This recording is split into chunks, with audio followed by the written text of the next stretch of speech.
What are your first thoughts that come to mind when I mention Deku and Shoto? Most people immediately think about All Might's and Endeavor's rivalry, and how it could have potentially put Deku and Shoto in a weird toxic rivalry just like their predecessors. But besides that, everyone has one singular thought in mind: the legendary fight that they had at the sports festival. And to put it into simple terms, the fight was truly amazing. I gotta tell you, it was perfect. The build-up, the animation, all of it was truly generational to me, and I'm hoping to you too. And today, I want to talk about how everything leading up to the fight and during the fight changed this series forever. But most importantly, Shoto's life forever.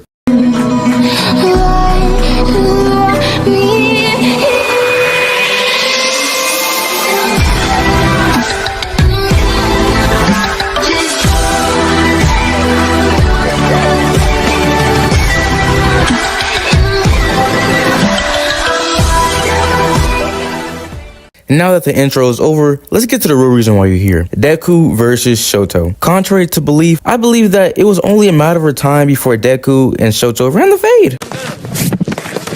From the very beginning of the story, Deku was always meant to take over the mantle of #1 hero from All Might. Think about it. The world's greatest hero took a liking to him before he had a lick of strength. And after seeing Deku express heroic qualities once, he decided to pass down the strongest quirk on Earth to him. If that's not glazing, I don't know what is. But by the end of the day, it is his story, so it all kind of makes sense. He was always supposed to be grown into the next symbol of peace.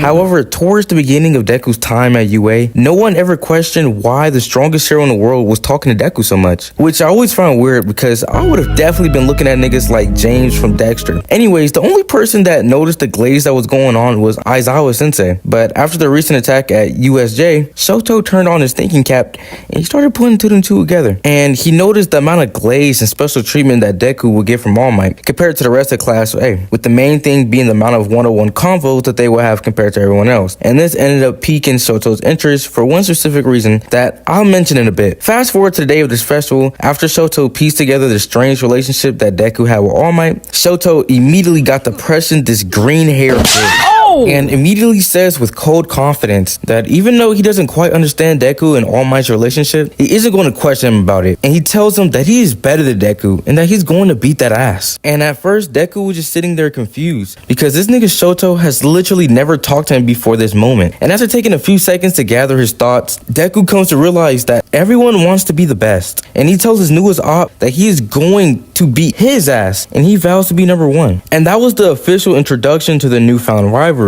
But it was the build up to their fight that gave it the energy, the aura, and quite frankly, the cinematic formatting that we got by the end of their fight. In the sports festival, all of the new first years compete in 3 events: the obstacle course, the chivalry battle, and to finish it off, the 1v1 fights. And it's safe to say that Shoto from the very beginning showed these little ass boys that they were not fucking with him. And during the obstacle course, he managed to use his ice abilities in order to take out anything in his way, while also using his ice for mobility. And if that wasn't enough, he also made sure to slow down his competitors down in the process. And this shows Shoto's complete control and efficiency with his quirk, which was truly unrivaled at this point in the story. And it didn't take long for the audience to recognize who this prodigy was, because he was the youngest son of the #2 hero in the world, All Might's Endeavor. But all this BTA he was giving out wasn't enough to beat the green-haired gooner, because unfortunately he's not the MC of this story. Deku ended up finishing first ahead of both Shoto and Bakugo, and this took a major blow to Shoto's pride and ego. To lose in this fashion after it was declared that Yu was the #2 hero's son, on top of literally telling Deku that Yu was going to beat the brakes off of him in front of everyone, this killed any thoughts of Shoto treating Deku like an ant for the rest of the festival, and it showed in the next part of the festival. The next event was the cavalry battle, where all the remaining students divided into teams of 4 and created a rider-horse formation, with each rider having a number on their forehead, with Deku having the highest number because he won first place. And the goal is to acquire the other team's tag. And while forming the teams, Deku originally wanted Ida to be a part of his team, but Ida had other plans. You see, he had secretly been having his own rivalry with Deku, and he didn't want to team up this time around because he didn't want to rely on Deku as much as he did in the past. And he wanted to show himself and Deku that he could surpass him all by himself. So he decided to go team up with Shoto. And while teamed up with Shoto, he tells Shoto that he should be the rider because he can fend off off the other teams with its ice and fire. And also, Ida kinda literally has turbo legs, so he'll be the perfect horse. But then Shoto gives his pops a complete death stare before telling Ida that he never uses his left side in battle. So the cavalry battle begins, and Team Shoto immediately finds their ops Team Deku in order to take the 1 million price tag. In their initial effort, they wasn't able to succeed because of the intelligence of Deku, because he figured that one of Shoto's biggest advantages was that Shoto can use his ice powers on the ground around them. However, Ida was placed as a rider on the left-hand side of Shoto, which is the complete opposite of where his ice side is, meaning if Team Deku can just stay on the left side of Shoto, then he would have to go through Ida in order to attack them, which would risk stalling out Ida's engine. But Ida, seeing the direction that this stalemate was heading towards, decided to use his trump card, elevating his torque, increasing his RPM to a massive degree. He used reciprocal burst, giving Shoto a split second in order to snatch Deku's shit right off his dome. And this ended up confusing everyone, but Team Deku could not waste time on this because time was running out. So he ends up charging up a one-for-all attack while Shoto's team is still trying to process what's going on. And in the time Shoto could notice what was happening, he feels a pressure so strong that he accidentally breaks his self-promise and activates his fire subconsciously. And then Deku swipes the air, creating a wind gust, creating an opening for him to snatch back his shit from Deku right off his motherfucking neck. And while all of this is happening, the only thing he could think about was the fact that he used his deadbeat father's left side when he promised he would never. Anyways, after Deku snatched his shit back, he looks at it and realizes he grabbed the wrong one. And now he is only 10 seconds away from being eliminated. But due to Deku's bullshit plot armor, one of his teammates was able to grab some headbands at the very last second in order for Team Deku to advance. And now the score between the two rivals is 1 apiece. And for Shoto, this shit does not feel like a win because he went against his self-promise. And what he decided to do about these emotions is to have a conversation with Deku.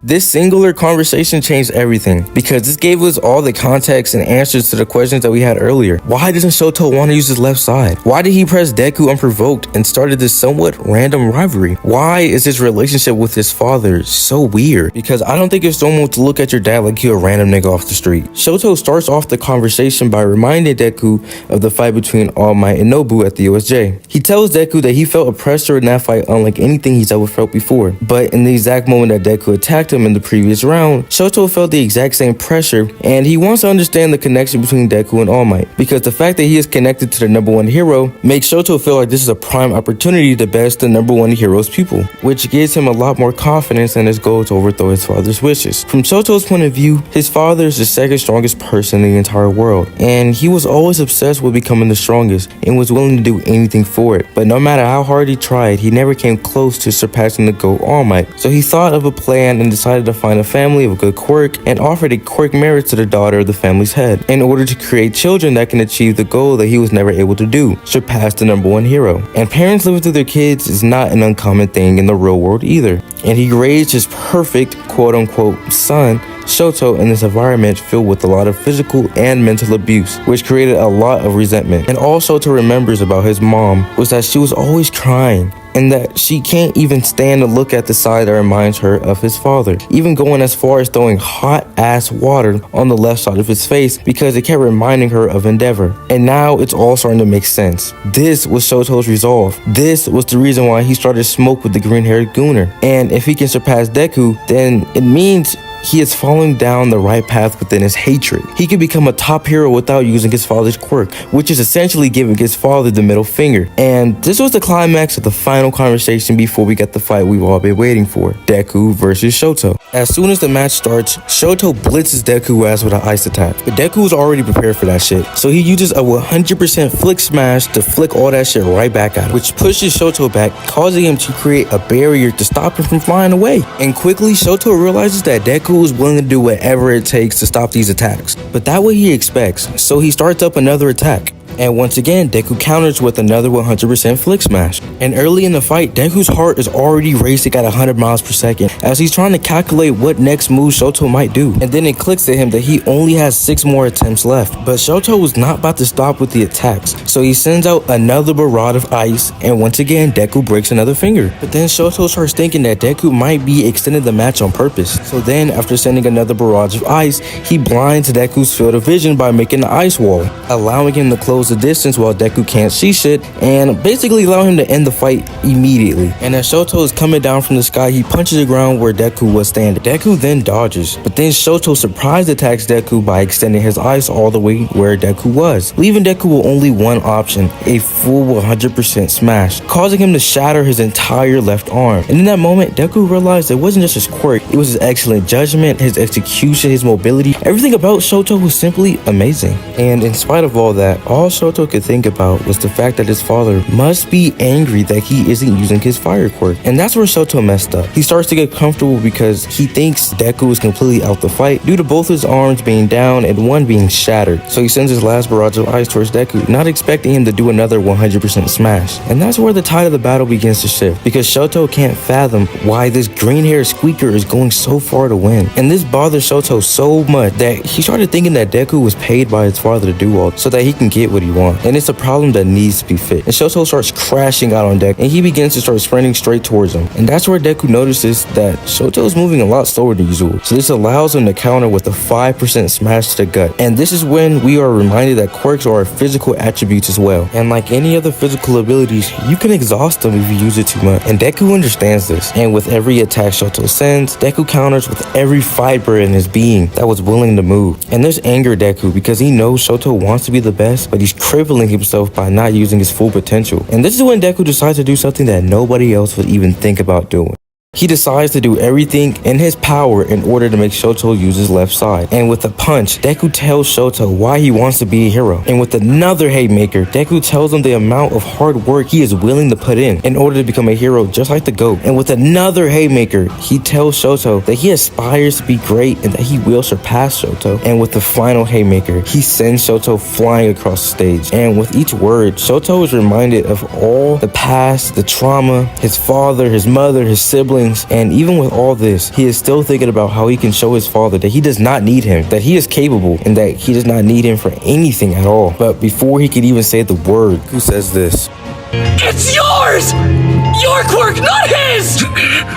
Those words reminded him of an All Might interview that he saw with his mother, where All Might affirms that all quirks are passed down through the generations, but that's not the main thing that matters. It's not just about blood ties. Instead, it's about recognizing and loving yourself. And that's exactly why All Might says, I am here. It was Shoto that decided he wanted to be a hero. And those words said by Deku lighted a fire so bright that he used the flames that he once hated so much. And within the next 10 seconds, the fight was done.